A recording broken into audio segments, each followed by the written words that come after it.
Direct test 2025 जो है वो IBS अखर ने अनाउंस कर दी है। तो अगर आप इस साल IBS अखर के अंदर एडमिशन लेना चाहते हो तो ये टेस्ट आपके लिए है।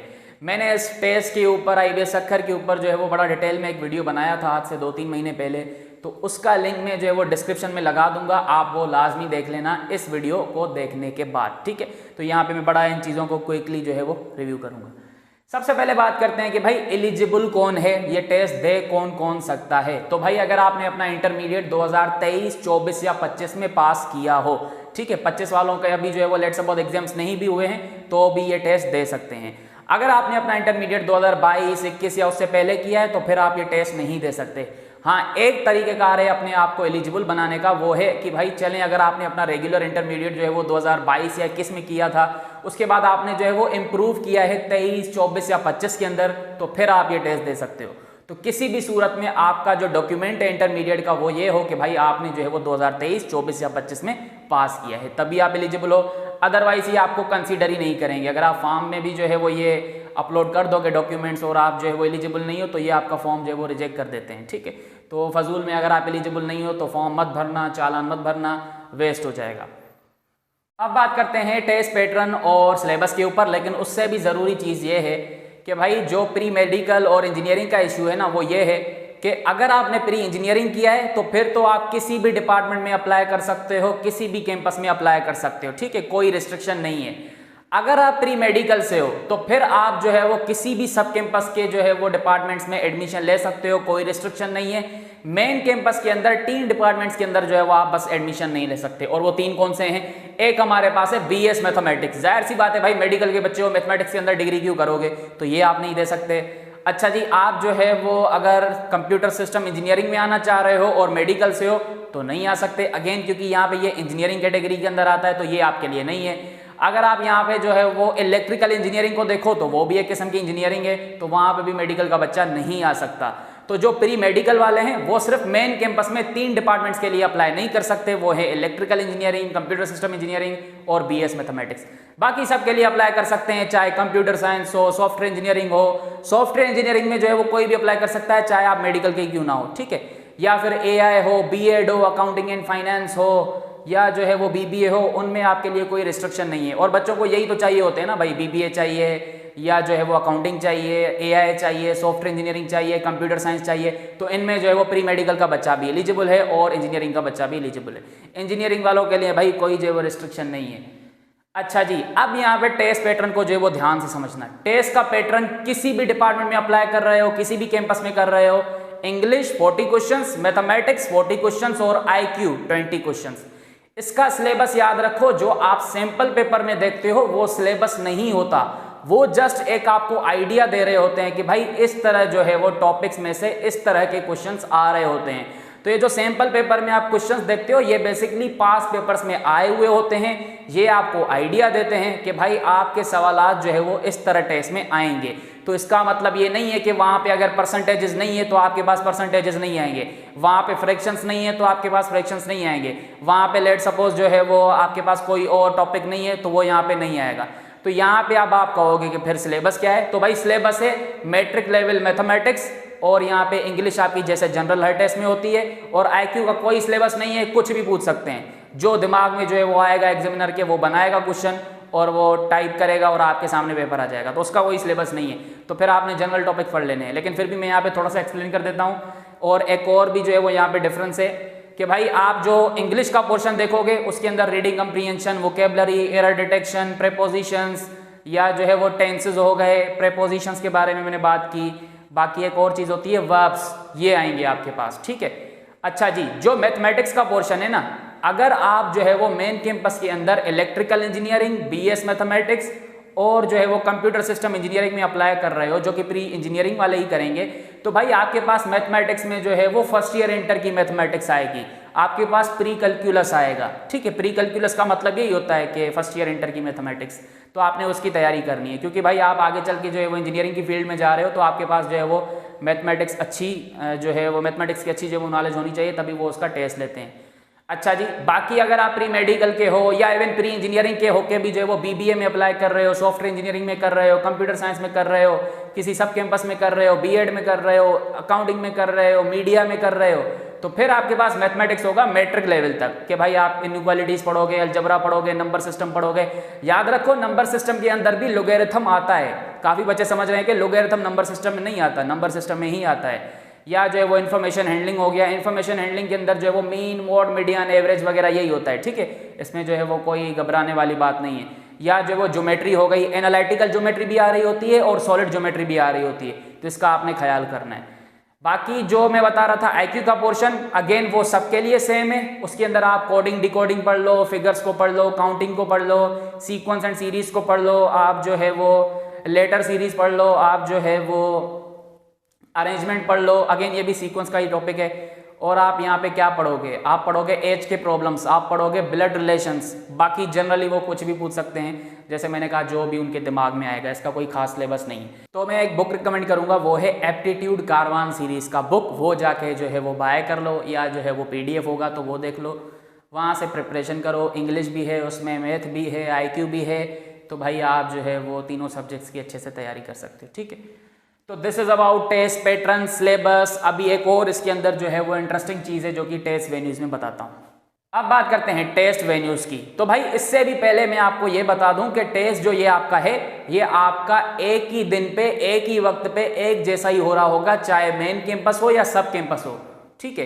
तो यहाँ पे आप खुद सोच सकते हो कि भाई आप दो जगह पे तो अप्लाई कर ही नहीं सकते कि भाई मैं खैरपुर कैंपस में भी करता हूँ, मेन में भी करता हूँ। नहीं भाई, एक ही जो है वो टाइम पे आप दो डिफरेंट जगहों पे टेस्ट कैसे दे सकते हो। तो यहाँ पे आपको जो है वो जिस भी कैंपस में एडमिशन लेना है, अप्लाई भी वहीं करना है, टेस्ट भी वहीं देना पड़ेगा।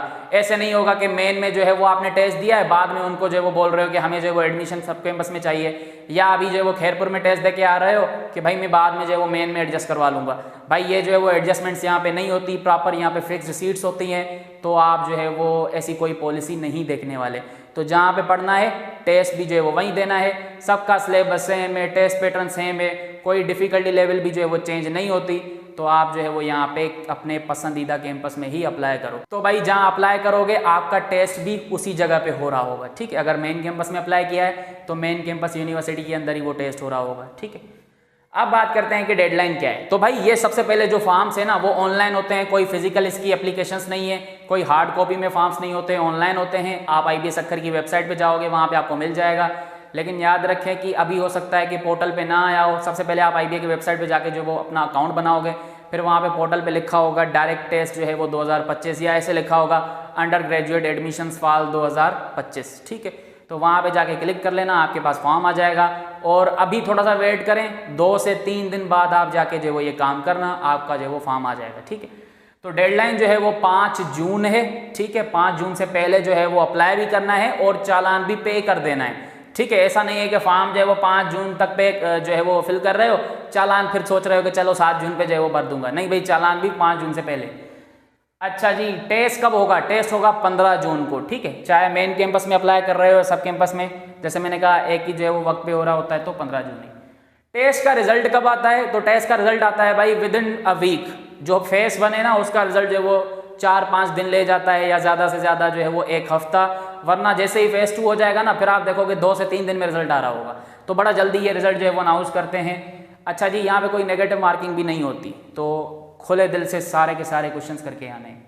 अब यहाँ पे बात करते हैं फेज 2, और इसी के अंदर क्राइटेरिया ऑफ एडमिशन समझ आ जाएगा, ठीक है। फेज 2 को आप ऐसे समझो कि राउंड 2, ठीक है। अभी आप ये जो टेस्ट दोगे ना 15 जून को, ये आपका फेज 1 है, राउंड 1 है, ऐसे समझो। जैसे NED में होता है, IBA कराची में होता है, या जो है वो नस्ट में होता है NET 1, NET 2, NET 3 करके, ठीक है। तो यहाँ पे भी IBA वाले भी वही काम कर रहे हैं। तो यहाँ पे जो सबसे पहले क्राइटेरिया है ना कि एडमिशन किस बेसिस पे मिलेगा, तो एडमिशन मिलेगा आपको टेस्ट के स्कोर के बेसिस पे। कोई फर्स्ट ईयर इंटर की परसेंटेज नहीं देखी जाती, ठीक है। क्योंकि हमें भी पता है, उनको भी पता है, हमने जो है वो क्या उखाड़ा है मैट्रिक के अंदर या जो है वो इंटर के अंदर।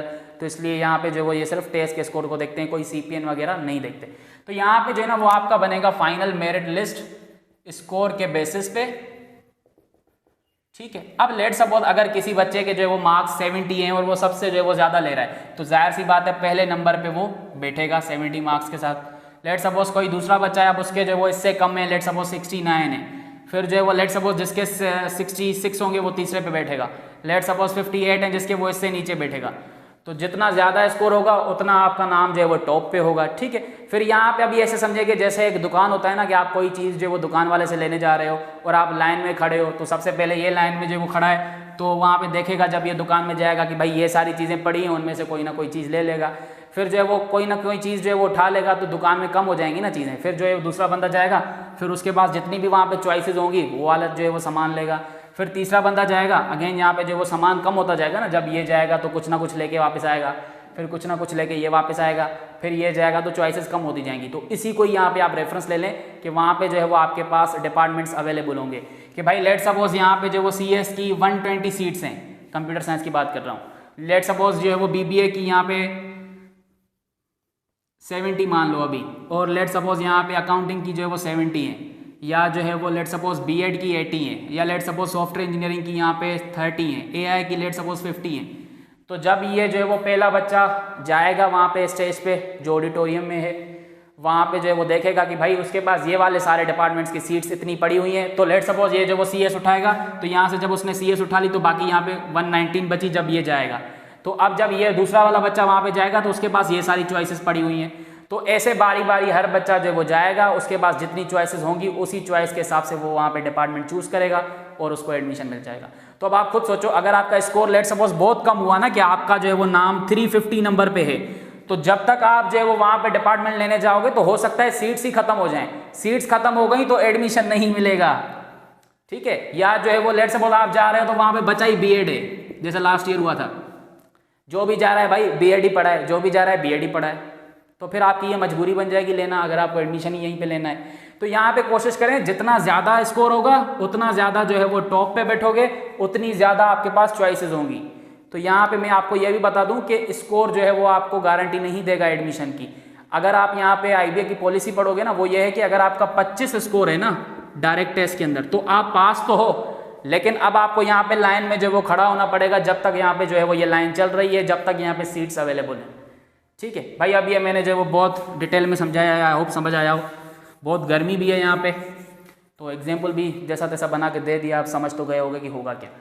तो फेज 2 में क्या है कि भाई लेट सपोज अगर आप जो है वो फेज 1 के अंदर टेस्ट दे रहे हो और आपके मार्क्स 55 आ गए, और उन्होंने आपके जो है वो ये मार्क्स फाइनल मेरिट लिस्ट में डाल दिए, और आपका नाम जो है ना वो लेट सपोज 450 पे आ रहा है कि भाई इस बच्चे के 55 मार्क्स हैं और 450 नंबर पे ये बैठा हुआ है।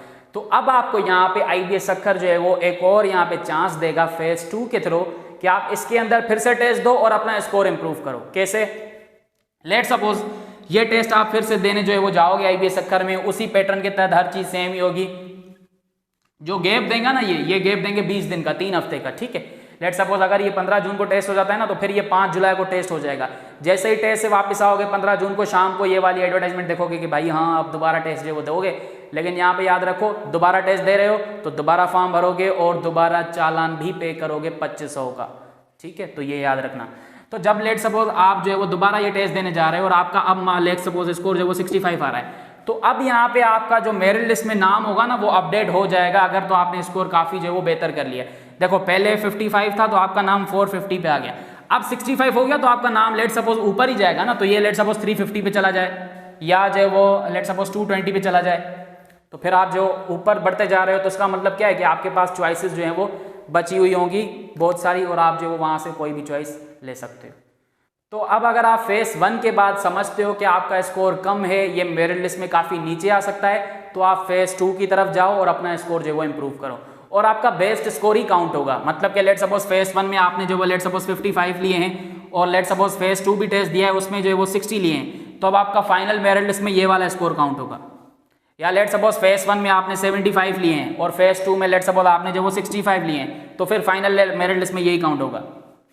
या लेट सपोज आपने फेज 1 दिया है उसमें 70 आ गए हैं, आप कह रहे हो भाई काफ़ी है, मैं काफ़ी ऊपर ही होऊंगा मेरिट लिस्ट में, फेज 2 नहीं दे रहा, लेट सपोज आपने नहीं दिए, तो अगेन आपका फिर यही स्कोर काउंट होगा। या लेट सपोज अगर किसी का फेज 1 मिस हो रहा है वो फेज 2 दे रहा है, तो और वहाँ पे उसके 75 आ गए, 65 आ गए या 45 आ गए, तो फिर उसका वही जो है वो काउंट होगा। तो बेस्ट स्कोर ही काउंट होगा, फिर उस हिसाब से मेरिट लिस्ट बनेगा और आपको यहाँ पे डिपार्टमेंट मिलेगा बारी बारी, ठीक है। ये आपका एडमिशन का क्राइटेरिया है यहाँ पे 2025 में, ठीक है।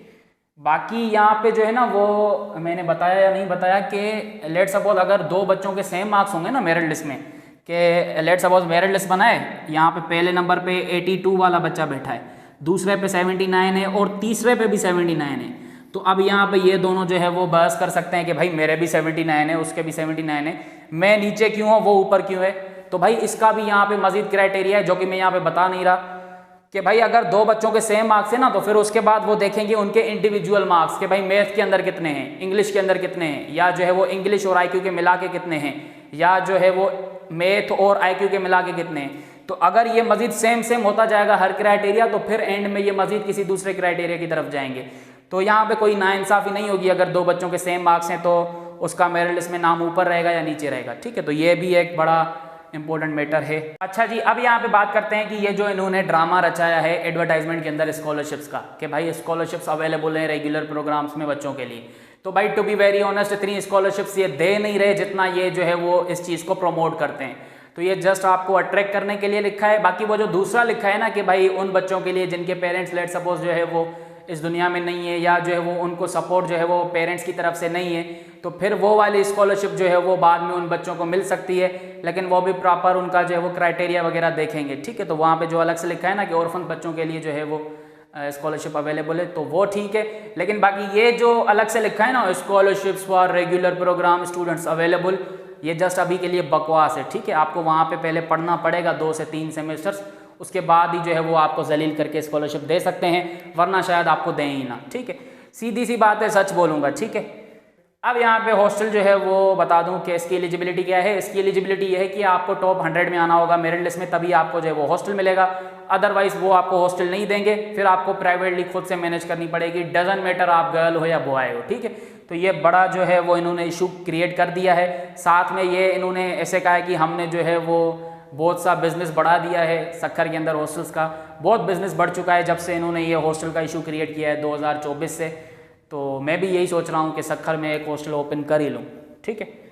खैर देखेंगे अब जब ये मज़ीद दिन करीब आएंगे। अभी के लिए ये है कि भाई हॉस्टल नहीं मिलेगा अगर आप जो है वो टॉप 100 में नहीं आओगे, या टॉप 150 में कम अज़ कम। अच्छा जी, अब यहाँ पे ये जो नंबर ऑफ सीट्स है ना कि कंप्यूटर साइंस की कितनी सीट्स हैं, सॉफ्टवेयर की कितनी है, तो इसके ऊपर मेरे पास जो है वो डिटेल में एक PDF है, वो मैं शेयर कर दूंगा कम्युनिटी में। कम्युनिटी का लिंक लगा देता हूँ डिस्क्रिप्शन में, ज्वाइन कर लो, या फिर कभी टाइम मिला तो वीडियो बना दूंगा। अच्छा जी, जो STHP फाउंडेशन और NTHP वाले हैं, तो भाई आपको जो है ना वो डायरेक्ट टेस्ट देना पड़ेगा, खास करके फाउंडेशन वालों को, क्योंकि ये सिर्फ टॉप 100 वाले ही एडमिशन ले पाएंगे। उसके बाद जो है वो 101 पे जिनका नाम होगा उनको एडमिशन नहीं मिलेगा, डजन मैटर उनकी GPA कितनी है, ठीक है। तो यहाँ पे जो इनका मेरिट लिस्ट बनेगा ना अलग से, वो होगा GPA के हिसाब से, जो वहाँ पे वो सेमेस्टर पढ़ रहे हैं 0 सेमेस्टर के नाम से, ठीक है। तो आपको यहाँ पे जो है वो डायरेक्ट टेस्ट भी देना पड़ेगा अगर आप चाहते हो आपको अच्छा डिपार्टमेंट मिले। अगर आपको लगता है कि यहाँ पे जो है वो डिपार्टमेंट अच्छा नहीं मिल सकता, क्योंकि यहाँ पे सीट्स कम है, कंप्यूटर साइंस की 20 से 22 सीट्स हैं यहाँ पे, तो हो सकता है अगर आपका नाम 50 या 60 पे आ गया तो शायद आपको कंप्यूटर साइंस ना मिले, तो फिर आप डायरेक्ट टेस्ट दो। वहाँ पे जो है वो 120-130 के करीब जो है वो सीट्स हैं कंप्यूटर साइंस की, तो वहाँ पे जो है वो टारगेट कर लेना, क्योंकि डजन मैटर यहाँ से एडमिशन लो या डायरेक्ट टेस्ट से, पैसे भर के ही पढ़ोगे ना। बाकी STHP वाले जिनको लगता है कि स्कॉलरशिप नहीं मिलेगी, मुझे जो है वो सेल्फ पे पढ़ना है, अपनी फ़ी भर के पढ़ना है, या NTHP वालों के लिए भी यही है कि फिर आप भी जो है वो डायरेक्ट टेस्ट दो। यहाँ पे जो है वो इसके लिए सीट्स हैं वो 45 हैं CS की, इसके लिए अगेन 23 या 22 ही हैं, ठीक है। डायरेक्ट टेस्ट के लिए 120-25 जो है वो कंप्यूटर साइंस की सीट्स हैं। अच्छा जी, ये है मेरा व्हाट्सअप नंबर, कोई भी मसला हो मुझसे जो है वो डिस्कस कर लेना। यहाँ पे सिर्फ व्हाट्सअप करना, मैं कॉल वगैरह नहीं उठाता। अब बात करते हैं कि भाई प्रिपरेशन, तो भाई प्रिपरेशन जो है ना वो 10 दिन में हो सकती है, 1 हफ्ते में भी हो सकती है, टेस्ट बहुत आसान होता है, ठीक है। अब यहाँ पे बहुत सारे बच्चे जो है वो इस मसले में हो सकते हैं कि भाई अब टेस्ट जो है वो सिलेबस कोई फिक्स नहीं है तो पढ़ें क्या। तो भाई आप जो है वो मुझसे क्लासेस ले सकते हो। इस वीडियो से पहले जो मैंने वीडियो अपलोड की है ना उसका भी मैं यहाँ पे लिंक लगा दूंगा, वो देख लो। उसके अंदर मैंने पूरा जो है वो डिटेल में बताया है कि मैं क्लासेस जो है वो किस तरह से टीच करता हूँ, और यहाँ पे एक वर्कशॉप भी मैं अरेंज करने वाला हूँ जून के दिनों में, जो कि जून के 3 से 4 दिन होंगे, जिसके अंदर आपकी जो डायरेक्ट टेस्ट है ना इसकी मैं आपको ट्रेनिंग करवाऊंगा, रिवीजन करवाऊंगा, ठीक है। तो आप ये भी ज्वाइन कर सकते हो अगर आप चाहते हो आप हमें प्रॉपर फुल प्रिपरेशन करवाओ। इंग्लिश और मैथ की IQ में पढ़ाता नहीं, बाकी मैं गाइड कर दूंगा, तो फिर आप वो क्लासेस भी ले सकते हो। तो मैंने यहाँ पे जो है वो इसके ऊपर एक डिटेल में वीडियो बनाई है, वो आप देख लें। इस वीडियो से पहले वाली वो वीडियो है, उसका लिंक भी मैं लगा दूंगा, तो वो आप लाजमी देखें, फिर उसके बाद ही आप डिसाइड करें कि आप मुझसे क्लासेस लेना चाहते हो या नहीं। चलें भाई, अगर नोमान शेख नहीं तो क्या, क्रैश कोर्स में चले जाओ, जो कि IBS सक्खर जो है वो खुद से तैयारी करवा रहा है कि भाई टेस्ट भी हम लेंगे, तैयारी भी हम करवाएंगे। ठीक है, तो फिर देखो ये भी एक अच्छा ऑप्शन है, तो यहाँ पे भी जा सकते हो। इसके क्लासेस जो है वो 16 मई से स्टार्ट होने वाले हैं। ठीक है, इनका एक चीज़ जो है वो समझ नहीं आया कि 16 मई से 16 जून तक जो है वो क्लासेस होंगे, टेस्ट तो 15 को हो रहा है भाई, तो थोड़ा सा वो देख लेंगे, हो सकता है ये टेस्ट एक्सटेंड भी हो जाए, मुझे लगता है ये 22 जून तक जाएगा या 21 जून तक। खैर नहीं भी गया तो कोई मसला नहीं है, एक ही हफ्ते का डिफरेंस है। क्रैश कोर्स में जा सकते हो। ठीक है, अगर ये भी नहीं तो फिर है आपके पास सेल्फ प्रिपरेशन। सर हम भी जो है वो आप ही की तरह हैं, हमसे पढ़ाई नहीं होती, सेल्फ प्रिपरेशन कैसे करेंगे? भाई सेल्फ के अंदर आप ये कर सकते हो, यूट्यूब पे जाओ, बुक्स कुछ पढ़ो, जो सैम्पल पेपर में सवालात दिख रहे हैं देखें वो किस तरह के हैं, फिर जो है वो आप यहाँ पे जो है वो कर सकते हो स्टडी। क्रैश कोर्स के ये जो मैनुअल्स होते हैं ना IBA के अंदर, वो मैं आपको प्रोवाइड कर सकता हूँ, तो वहाँ से पढ़ लें। अगर ये भी नहीं तो फिर अब जो आखिरी रास्ता है वो और जो है वो बेहतर है कि भाई आप जाओ मेरे YouTube चैनल के ऊपर, वहाँ पे एक प्लेलिस्ट है डायरेक्ट टेस्ट के नाम से, वो पूरी देखने के बाद एक और प्लेलिस्ट है जिसका नाम है पास्ट पेपर्स सॉल्यूशंस। ये वाली प्लेलिस्ट देख लो, 2 से 3 दिन में ये दोनों प्लेलिस्ट आप देख सकते हो, मैथ से रिलेटेड हैं, इंग्लिश IQ तो वैसे भी सारे बच्चे कर ही लेते हैं। ठीक है, तो अगर आप ये 3 से 4 दिन इन 2 प्लेलिस्ट को दे दो ना, मैं गारंटी देता हूं आपको डायरेक्ट टेस्ट में ऐसे सवाल दिखेंगे जो कि आपने यहाँ पे पढ़े हुए होंगे, जो मेरे YouTube की प्लेलिस्ट पे है। ठीक है, तो आप ये वाला ऑप्शन भी चूज कर सकते हो। बाकी ये बता दूं कि ये 100% जो है वो कंटेंट अवेलेबल नहीं है मेरे YouTube पे, 100% आपको यहाँ पे क्लासेस में ही मिलेगा जो कि फ्री में नहीं है। तो मैं डिस्क्रिप्शन में जो है वो आपके लिए 3 लिंक्स लगा रहा हूँ, एक अपनी कम्युनिटी की, वो ज्वाइन कर लें, और एक में अपने प्रिपरेटरी क्लासेस और वर्कशॉप की जो है वो डिटेल के ऊपर वीडियो जो है वो पिन कर रहा हूँ यहाँ पे कमेंट सेक्शन में भी, और वहाँ पे जो है वो डिस्क्रिप्शन में भी लगा देता हूँ लिंक, और एक और लिंक लगाता हूँ जिसमें IBA सक्खर के ऊपर मैंने बड़ी डिटेल में जो है वो बात की है एडमिशन प्रोसीजर के ऊपर। तो कोई भी देख लें, क्लासेस लेने हो तो कांटेक्ट कर लेना, और अगर लेने भी हो ना तो सीरियस बच्चे ही जो है वो आगे हैं जिनको मेहनत करनी है, क्योंकि मैं जो है वो बड़ा दिल से पढ़ाता हूँ, मेरा बड़ा जो है इमोशनल कनेक्शन होता है बच्चों के साथ, क्योंकि वो इस नीयत के साथ आते हैं कि यार ये हमें अच्छे से पढ़ा के एडमिशन दिलाएंगे। ठीक है, अब मैं कोई जो है वो IBA का बंदा नहीं हूँ, या जो है वो मेरा कोई सोर्स वगैरह नहीं है, कोई नेटवर्क नहीं है कि मैं जो है वो किसी जुगाड़ से उनको एडमिशन लेके दूंगा। मैं उनको अच्छे से पढ़ाऊंगा, मुझे टेस्ट का पता है, मैं उसको जो है वो टेस्ट की तैयारी अच्छे से करवाऊंगा, वो टेस्ट अच्छा करके आएगा और वो फिर IBA में आ जाएगा। आई होप आपको ये वीडियो अच्छी लगी होगी, अगर अच्छी लगी है तो कमेंट सेक्शन में बता देना कि हाँ आपकी वीडियोज़ अच्छी लगी हैं तो मैं और बनाऊँ, वरना बड़ा मुश्किल है भाई विदाउट मोटिवेशन कोई वीडियो बनाना और अपलोड करना। ठीक है, तो I wish you best of luck. कोई टेस्ट मुश्किल नहीं होता, तैयारी करो अच्छे से, कहीं से भी करो, टेस्ट दे के आओ, अच्छा डिपार्टमेंट सिक्योर करो, यहाँ पे एडमिशन जो है वो सिक्योर करो, अच्छी यूनिवर्सिटी है, यहाँ पे आप जो है वो 4 साल मेहनत करके बाहर जा सकते हो फॉरेन में। ठीक है, तो यहाँ पे ये इसकी भी जो है वो अपॉर्चुनिटीज़ आपको देते हैं, इस लिहाज से बड़ा जो है वो अच्छा यहाँ पे माहौल है, और यहाँ पे जो है वो स्टडी और लर्निंग के हवाले से एनवायरनमेंट बड़ा अच्छा है। बाकी यहाँ पे जो है वो हर यूनिवर्सिटी के अपने फ्लॉज और पॉजिटिव्स होते हैं, वो भी आपको यहाँ पे देखने को मिलेंगे ही मिलेंगे। बाकी ओवरऑल आई वुड रिकमेंड कि येस आप जो है वो यहाँ पे एडमिशन ले सकते हो। तो आज के वीडियो में इतना ही, अल्लाह हाफिज़।